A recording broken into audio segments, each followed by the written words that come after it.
센토마루가 루치에게 당하자 루피는 미안해합니다. 루치는 센토마루에게 세라핌 명령권을 가져오기 위해 센토마루를 공격하였습니다. 센토마루는 견문색 패기로 자신이 막았다고 생각하였지만 공격을 당하자 이해를 못하는 모습을 보여줍니다. 이는 각성한 루치의 스피드가 매우 빨라 센토마루가 쫓아가지 못한 것으로 보이는데요.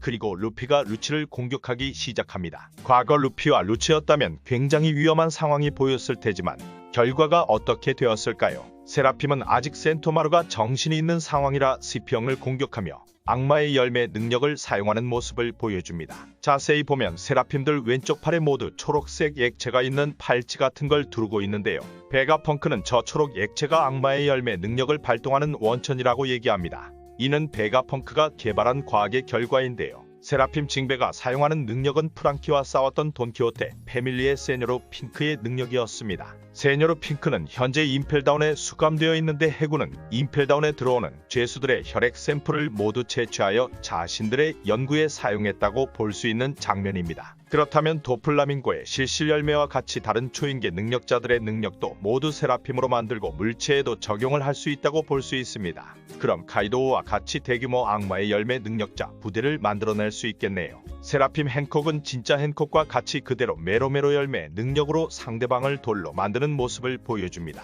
베가펑크는 현재 악마의 열매 복제에 대한 내용을 루피 일행에게 얘기를 해주는데요. 어떠한 특수한 열매도 막대한 돈과 시간이 있으면 복제가 가능하나 자연계만큼은 현재 어려운 상황이라고 합니다. 하지만 초인계는 능력자의 혈통인자만 획득을 할 수 있다면 능력을 얻는 것이 충분히 가능하다고 합니다. 그리고 여기서 세라핌들에게 달려있는 초록 액체를 그린 블러드라고 칭하네요. 이런 혈통인자를 통해 악마의 능력 전달이 가능하다면 어떠한 종족에 대한 능력도 베가펑크는 전달이 가능하지 않을까요? 그렇다면 카이도우 대간판 킹 루나리아족의 혈통인자도 충분히 복제가 가능하며 이걸 적용시킨다면 일반인이 루나리아족과 비슷한 능력을 가질 수도 있다고 보입니다. 이건 가설로 확률이 높지는 않습니다. 루피와 루치는 아직 싸움을 진행하나 과거와 다르게 루치는 루피에게 상대가 되지 않으며 의식을 잃을 뻔하네요. 루피는 기어오의 형태 니카 모델로 변신하여 마음대로 모습을 바꾸는데요. 얼굴을 크게 만들어 벽을 물어뜯고 인근 지형을 고무처럼 만들어 지형을 이용하여 루치에게 공격을 가합니다.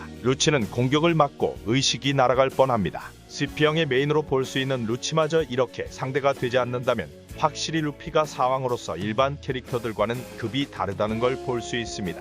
그리고 세계 최강의 생물이었던 카이도우가 루피와 굉장히 잘 싸웠다는 걸 볼 수 있네요. 루치는 해군대장 사카즈키에게도 배짱을 부리는 모습을 보였지만 아직 강함은 배짱만큼 따라오지 못하는 것 같습니다.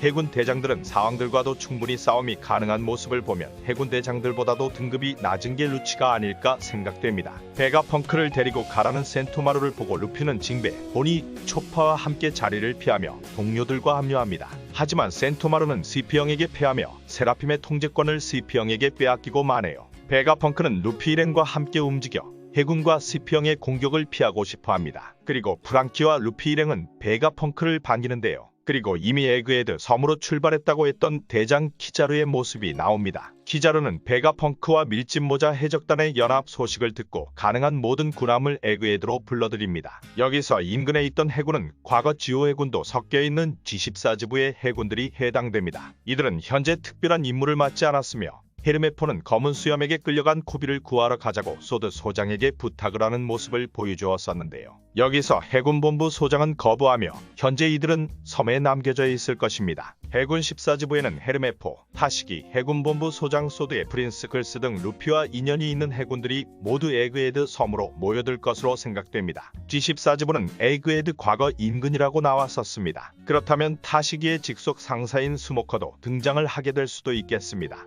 에그헤드 섬에서 다음화에는 스피형과 키자루 연합과 밀짚모자 해적단과 베가펑크의 기술들이 연합된 싸움이 벌어질 것으로 보이네요. 하지만 밀짚모자 1단과 베가펑크는 싸움이 목적이 아닌 탈출이 목적이기에 충분히 탈출이 가능할 것으로 보이며 세라핌이 변수로 작용을 할 것으로 생각됩니다. 싸움이 벌어지다 루피 산하 해적단이 일행을 도우러 오는 장면이 나올 수도 있겠네요. 세라핌과 그린블러드의 등장으로 앞으로 한층 등급이 높아진 파시피스타 부대도 나올 수 있을 거로 생각됩니다. 다음 편에 더 큰 스토리 기반이 어떻게 나오게 될지 기대가 됩니다. 이번 편은 여기까지입니다. 감사합니다.